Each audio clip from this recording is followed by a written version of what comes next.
الحمد للہ رب العالمین والعاقبۃ للمتقین والصلاة والسلام علی سید الانبیاء والمرسلین وعلی آلہ واصحابہ اجمعین، اما بعد، اعوذ باللہ من الشیطان الرجیم، بسم اللہ الرحمن الرحیم۔ یا ایہا الناس اعبدوا ربکم الذی خلقکم والذین من قبلکم لعلکم تتقون۔ آمنت باللہ صدق مولانا العظیم وصدق رسولنا بلاغ المبین، ونحن علی ذلک لمن الشاہدین والشاکرین والحمد للہ رب العالمین۔ قال اللہ تبارک و تعالی فی شان حبیبہ مخبرا وامرا، ان اللہ وملائکتہ یصلون علی النبی یا ایہا الذین آمنوا صلوا علیہ وسلموا تسلیما۔ الصلاۃ والسلام علیک یا سیدی یا رسول اللہ وعلی آلک واصحابک یا سیدی یا حبیب اللہ۔ الصلاۃ والسلام علیک یا سیدی یا نبی اللہ وعلی آلک واصحابک یا سیدی یا نور اللہ۔ اللہم صلی علی سیدنا و مولانا محمد معدن الجود والکرم وآلہ وصحبہ وعطرتہ وبارک وسلم۔ تمام تعریفیں، حمد اور ثنا اللہ تبارک و تعالیٰ کے لیے۔ درود و سلام نبی اکرم نور مجسم شفیع معظم احمد مجتبیٰ جناب حضرت سیدنا محمد مصطفیٰ صلی اللہ تعالیٰ علیہ وسلم کی ذات والا صفات کے لیے حمد و صلوات کے بعد، دوستو، بزرگوں اور بھائیوں، قرآن مجید فرقان حمید میں اللہ تبارک و تعالیٰ نے فرمایا ہے، اپنے بندوں کو اپنی عبادت کی طرف توجہ دلائیے، اپنے بندوں کے دلوں میں عبادت کا شوق، ذوق اور نظریہ پیدا فرمایا۔ فرمایا یا ایھا الناس اعبدوا ربکم الذی خلقکم، اے ایمان والو، اے لوگو، اپنے اس رب کی عبادت کرو جس نے تمہیں پیدا کیا ہے، والذین من قبلکم، اور ان لوگوں کو بھی پیدا کیا ہے جو تم سے پہلے تھے۔ تمہیں عبادت کا نفع یہ ملے گا لعلکم تتقون، کہ تم پرہیزگار ہو جاؤ گے۔ عبادت اس لیے کرو کہ اللہ نے تمہیں پیدا کیا ہے، اور اس لیے کہ تم سے پہلے لوگوں کو بھی اللہ نے پیدا کیا ہے۔ اور پھر ارشاد فرمایا کہ الذی جعل لکم الارض فراشا، وہی رب ہے جس نے تمہارے لیے زمین کو فرش بنایا ہے، والسماء بناء، اور آسمان کو چھت بنایا ہے، وانزل من السماء ماء فاخرج به من الثمرات رزقا لکم، زمین کو فرش بنایا، آسمان کو چھت بنایا، پھر آسمان سے پانی برسایا جس کے ذریعے پھل نکالے، اور وہ بھی کسی اور کے لیے نہیں، رزقا لکم، تمہارے رزق کے لیے، وہ بھی تمہارے رزق کے لیے۔ یہ ساری نعمتیں تمہیں دی ہیں، اب فلا تجعلوا للہ اندادا،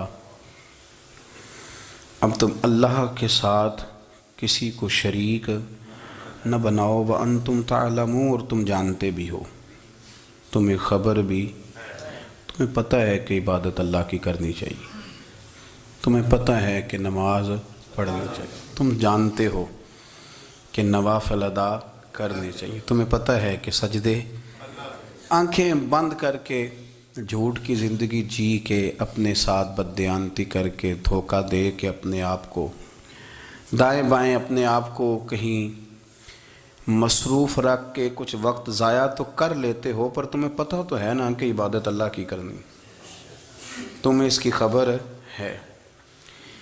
فرمایا اس رب کی، دیکھیں نا، انسان پر اگر کوئی شخص نیکی کر دیتا ہے، احسان کر دیتا ہے، تو انسان اس کے سامنے پھر گردن نہیں اٹھا سکتا، یار یہ میرے مشکل وقت کا دوست ہے، اس نے میرے ساتھ نیکی کی ہے، کبھی بھی گردن نہیں اٹھائے گا، جھکا کے رکھے گا۔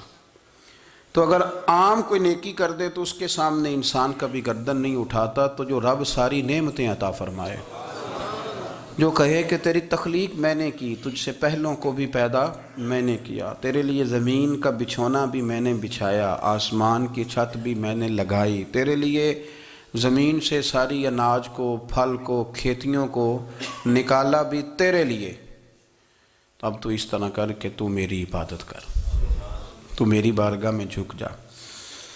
بہت سارے نشے لوگوں کو لگے ہوئے ہوتے ہیں، ہر آدمی کوئی نہ کوئی نشہ کرتا ہے، کوئی دولت کا کرتا ہے، کوئی شہرت کا کرتا ہے، کوئی اپنی تعریف کا نشہ کرتا ہے، دو چار لوگوں سے تعریف سن کے مطمئن ہو جاتا ہے۔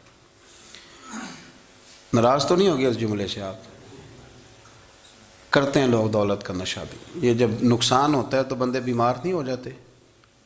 پیسے ڈوب جاتے ہیں تو لوگ بیمار نہیں ہو جاتے؟ تو اس کا مطلب یہ ہوتا ہے کہ نشہ ٹوٹ گیا ہے۔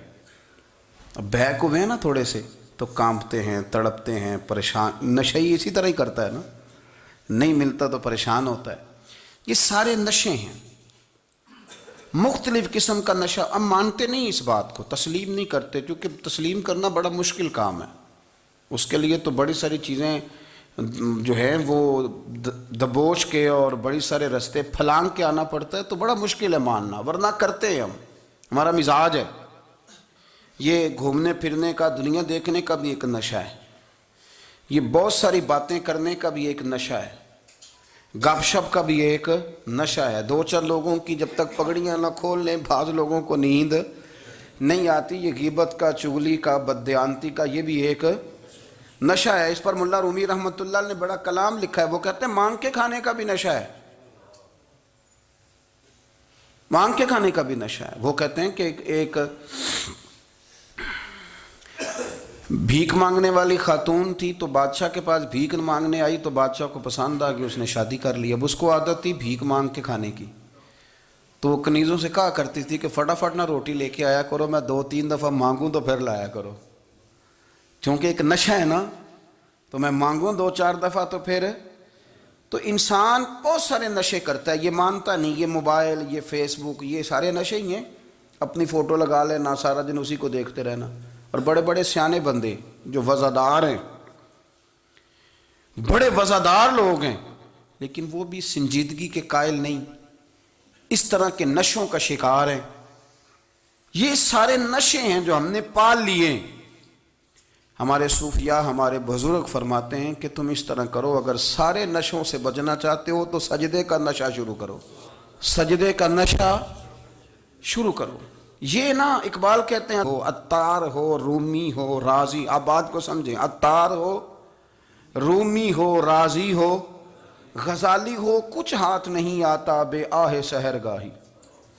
کہتے ہیں بہت بڑا صوفی ہو جیسے فرید الدین عطار تھے، بہت بڑا تصوف کا امام ہو جیسے امام غزالی تھے، بہت بڑا تفسیر کا استاد ہو جیسے امام رازی ہو، عطار ہو، رومی ہو، رازی ہو، غزالی ہو، پر کچھ ہاتھ نہیں آتا بے آہ سحر گاہی۔ اگر سویرے اٹھ کے روتا نہیں نا اللہ کی بارگاہ میں، اگر تہجد نہیں نہ پڑھتا، تو کچھ ہاتھ نہیں آتا بے آہ سحر گاہی۔ پھر اس کو کوئی چیز نصیب، میری بات کی سمجھ آ رہی ہے آپ حضرات؟ جب تک آپ سویرے نہیں اٹھتے، آپ اللہ اللہ نہیں کرتے، آپ کو نوافل کا چسکا نہیں، عبادت کا مزہ نہیں، فرمایا میری عبادت کرو، یہ شوق پیدا کرو، میں نے تمہیں پیدا کیا ہے۔ ہم لوگوں کے نشے ہیں، مختلف نشے ہیں، بڑا عجیب رنگ ہے۔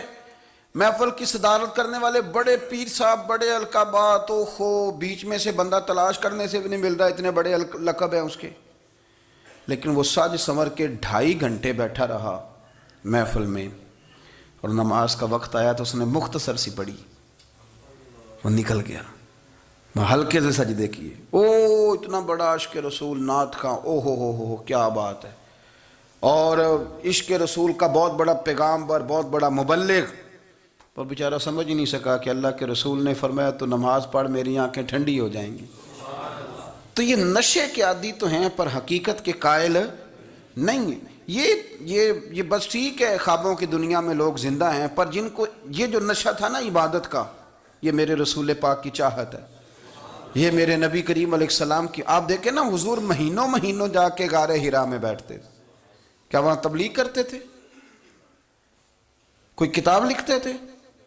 رسول کریم علیہ السلام مہینہ مہینہ رہتے غار حرا میں. کوئی نہ مجھے دیکھے، کوئی نہ مجھے ملے. حضور یہاں کیا ہے؟ فرمایا میں اپنے رب کی عبادت کروں گا. نبی کریم علیہ السلام نے سجدوں کے ساتھ پتھروں اور پہاڑوں کو آباد کر دیا، سجدوں کے ساتھ. آپ کا سجدہ آپ کو بہت ساری چیزوں سے چھڑا لیتا ہے، یہ بہت ساری جگہوں سے جھکنے سے بچا لیتا ہے. صوفیاء اولیاء یہ کیا کرتے تھے؟ یہ سجدے کا ذوق ہی تو پیدا کرتے تھے.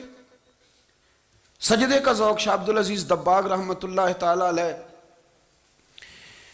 اپنے مریدوں سے فرمایا کرتے تھے کہ اگر تم پکے نمازی بن جاؤ نا، تہجد گزار ہو جاؤ، تو میرے پاس آنا جانا چھوڑ دینا.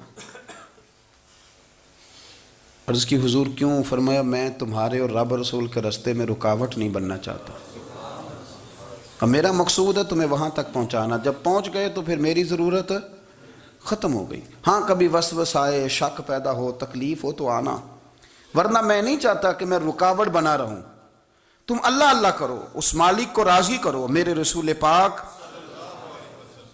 علیہ وسلم نے فرمایا بندہ اللہ کے سب سے قریب اس وقت ہوتا ہے جب وہ سجدے کی حالت میں ہوتا ہے. کس کے قریب ہوتا ہے؟